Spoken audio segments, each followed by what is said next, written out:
Good morning, everyone. We have some more Pokemon news. Vulpix and Ninetales are coming to Pokemon Sleep. And we got this notice just this morning, and it says the following. Vulpix and Ninetales have been spotted near certain areas. Maybe this is thanks to the sleep research you've all been conducting. It may be possible to encounter them during sleep research soon. We hope you're looking forward to it. Sure am. May 6th at 3 p.m. Vulpix incense can be used starting from the date and time above, and it is appearing at Greengrass Isle and Taupe Hollow. That is interesting. We had the calendar up here yesterday, and my pointer is way over here. So this then, I assume, is going to be Fire Week. So we already have that set in stone pretty much. And then a rest week, and then these two will likely be the Entei Research event. So at that point, we have Flower Festival this week, rest week, and Fire Week is on. So for a lot of you guys, I think it is a good idea to head over to Taupe Hollow here, and here, I guess, and I'll have to consider it. I'm still interested in seeing if I can get this Delibird, but Vulpix could be an interesting Pokemon. We will have to see. I will update you guys as soon as I find more information about it. And the only thing that we know currently is Vulpix is a mono Fire-type Pokemon in the main series, so it is going to have the Lepa Berry. And we also know that it's going to be the Snoozing type. I personally think that the Vulpix and Ninetales is going to be an ingredient specialist Pokemon. I don't think we'll see another berry specialist, and I'm hoping that we don't get another skill specialist. Think we've had enough of those for a while, and it's going to be interesting, particularly with the areas here, if there is some more news in terms of a new area coinciding. It seems like they just have a lot of news that they want to send out, but they can't send it all at the same time because then people are going to get confused. So I think we're just going to get a little bit of a nugget feed in the next couple of days. So Vulpix and Ninetales are coming, and we will go over the details here as we find them. Another update today is the future feature and adjustments volume 4. So if you haven't seen already, there is a set of gifts that we have been sent. So 20 handy candy, 2, I believe this is M. Yeah, those are big dream clusters. And 10 Pokebiscuits and 1,000 sleep points. So those are some really nice gifts, and we can pop into the announcement here to go over this as well. I was planning to make a standalone video just on the future features, and then the Ninetales announcement came out later, so this is a double up news post. So thank you for playing Pokemon Sleep. We are currently working on development of the following items. We will announce through the in-game news when dates are set for implementation of these new changes. And then here is what really got me and what made me interested in making a video on this news post to begin with. Look at this. It says features to be implemented in the next update. And then in parenthesis, partial list. As far as I'm aware, they don't do this in prior posts. Just put a parenthesis around the partial list, because that means that there is more coming to the future feature and adjustments volume 4 than what is put here. A new area could be in here, more Pokemon, but as of now, the 2 points that they are adding here is addition of a new item, Fire-type candy. These can be exchanged for any Fire-type Pokemon's candies. And the way that they present this in a standalone news announcements make me wonder if this has got nothing to do with the Raikou research, and this will just be a permanent new item going forward. And then adjustments to allow Pokemon with 100 energy or more to gain a small amount of energy from cooking. This will be great because typically you have to do things in a certain order in the morning if you run a healer, which most do. To really get anything out of the cooking, really, because for the most part you're at 100% all day every day anyway. So this is cool. I like that one. Just 1 second. And then we have another thing here that I have been keeping in the back of my mind for so long. And that is the fourth point here on this list. A feature to help you feel closer to the Pokemon you've befriended. And then in parenthesis, the more sleep time you have spent together, the better the effects. And that is going to be the last part of this video where we really dive in deep in my Pokemon box, and I encourage you to do the same and really start thinking about some of these Pokemon, but we'll get back to that. That's going to be super interesting. Okay, so the other points here is preparation of additional Pokemon arrivals. So there are more Pokemon coming our way, and that I assume is going to be more so than just the Vulpix and Ninetales. That could be it, but I am curious to see if we'll see yet another Fire-type Pokemon. I think, so we had a big discussion in the nirtheart Discord server yesterday about the potential for Carmine Volcano, and there are a couple Pokemon that would be perfect for a volcano type area, in addition to the Entei and the Typhlosion, and that would be Torkoal, Camerupt, and Magcargo.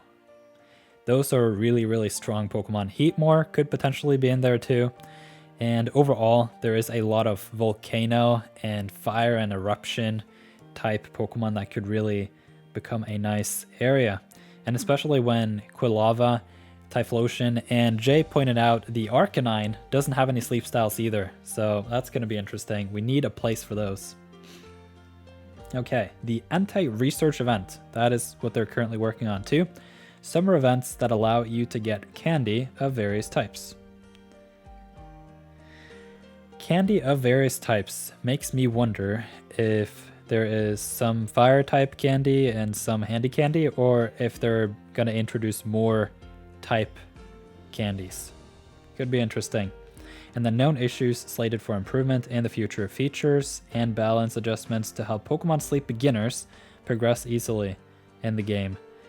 I feel overall that Pokemon Sleep has been a great game so far.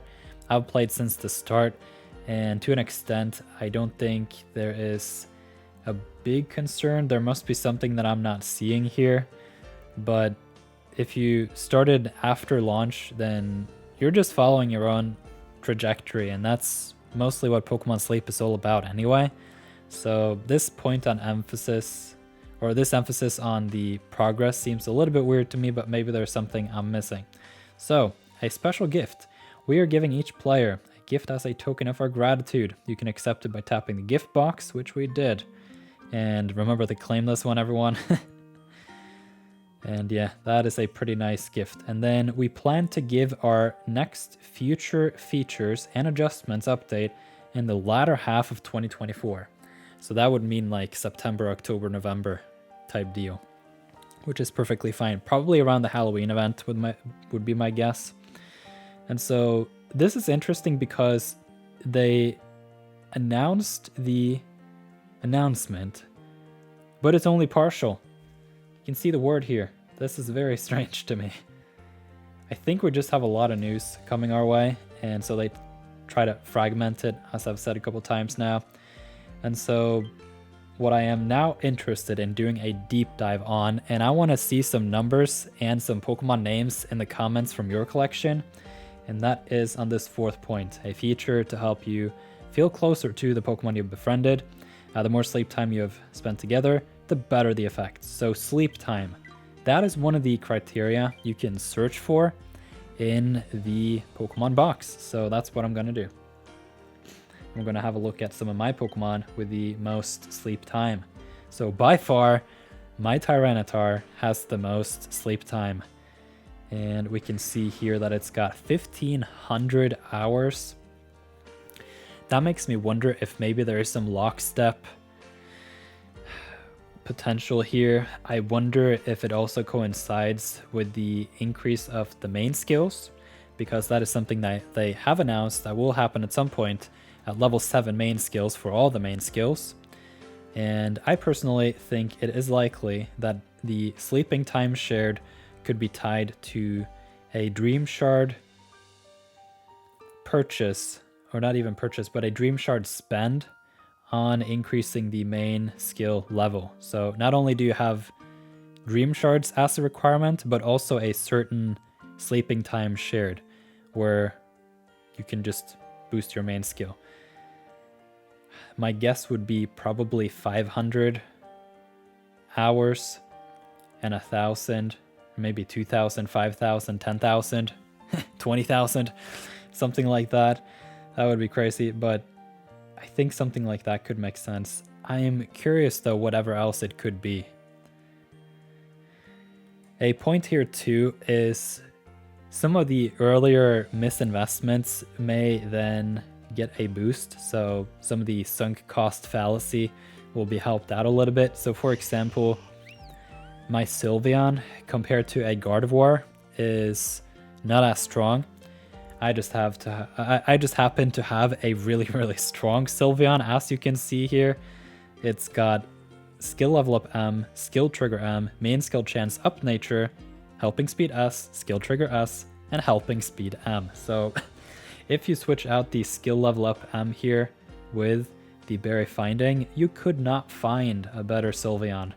And to an extent, I don't even think the skill level up M is all that much worse. Maybe the helping speed or the helping bonus would be better, but like there's a cap on that too. And the berry finding will make you have a problem with the carry limit at some point. As a skill specialist, that's not necessarily what you want. But the point here is, now that I have put so much resources into this Sylveon, you can see it's level 55, it's level 6 main skill. I'm holding off some sub-skill seeds for whenever it becomes level 7.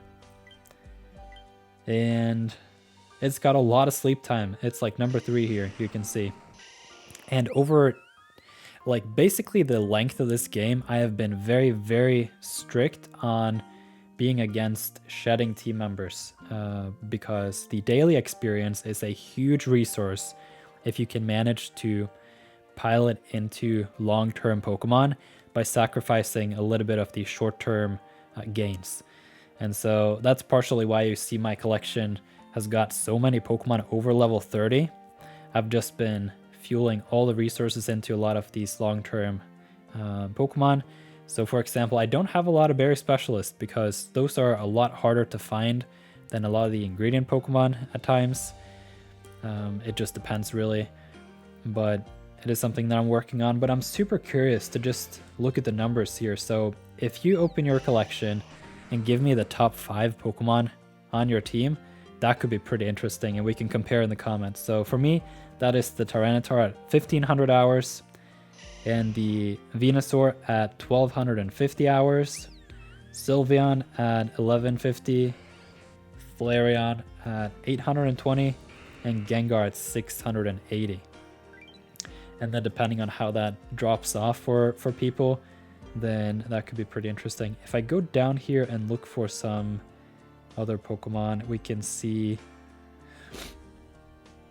for example, the Absol I got pretty recently. It's level 30, but it's only got 20 hours.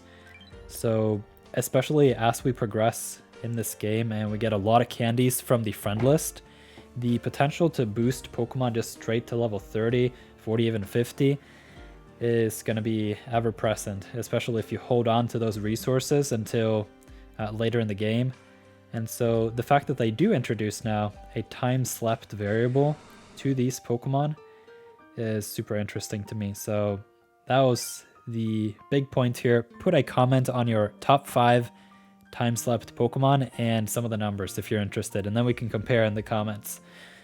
And yeah, I'll update you as soon as I know anything more about Vulpix.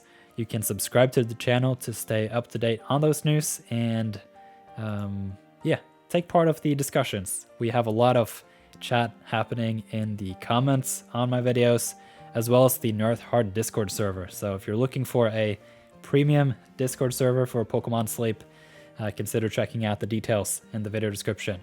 Thank you very much for watching. There we go.